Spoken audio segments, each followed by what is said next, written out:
বাংলাদেশ ছাত্রলীগ কেন্দ্রীয় নির্বাহী সংসদের সংগ্রামী সভাপতি মোহাম্মদ সাদ্দাম হোসেন ভাই ও বিপ্লবী সাধারণ সম্পাদক শেখ ওয়ালি আসিফ ইনান ভাইয়ের নির্দেশে আমাদের 114 পটুয়াখালী 4 আসনের মাননীয় সংসদ সদস্য ও মাননীয় প্রতিমন্ত্রী জনাব অধ্যক্ষ মহিবুর রহমান মহিব এমপি মহোদয় সহায়তায় এবং পটুয়াখালী জেলা ছাত্রলীগের বিপ্লবী সাধারণ সম্পাদক আমার ছাত্র রাজনীতি অভিভাবক পটুয়াখালী জেলা ছাত্রলীগের আইকনিক ছাত্রনেতা মোহাম্মদ তানভীর হাসান আরিফ ভাইয়ের নেতৃত্বে এই গ্রীষ্মের তাপ ধরে আমরা মহিপুর থানা ছাত্রলীগ বৃক্ষরোপণ কর্মসূচি হাতে নিয়েছি এবং আমরা মহিপুর থানা ছাত্রলীগের নেতৃত্বে এই কর্মসূচি ইনশাআল্লাহ অব্যাহত থাকবে।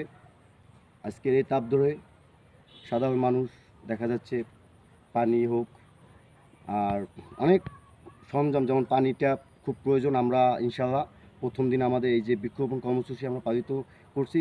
আগামীকাল থেকে যতদিন এই তাপদাহ থাকবে ততদিন আমরা সাধারণ মানুষের পাশে আমরা তাদের তৃষ্ণা মেটানোর জন্য মানে অন্যান্য সামগ্রী যেটা প্রয়োজনীয় খাবার নিয়ে তাদের পাশে থাকব।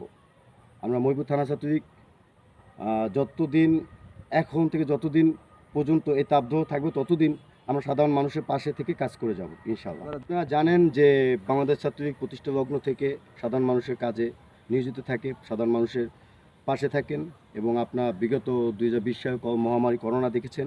আপনারা যারা সাংবাদিক ভাইরা আছেন সবাই দেখেছেন যে আমরা তখনও কিন্তু ছাত্রলীগের নেতৃত্বে আমরা প্রতিটা ঘরে ঘরে খাবার পৌঁছে দিয়েছি এবং ছেলে মারা গেলে বাপ কিন্তু দাফন করতে আসেনি, আমরাই ছাত্রলীগ এসেছি।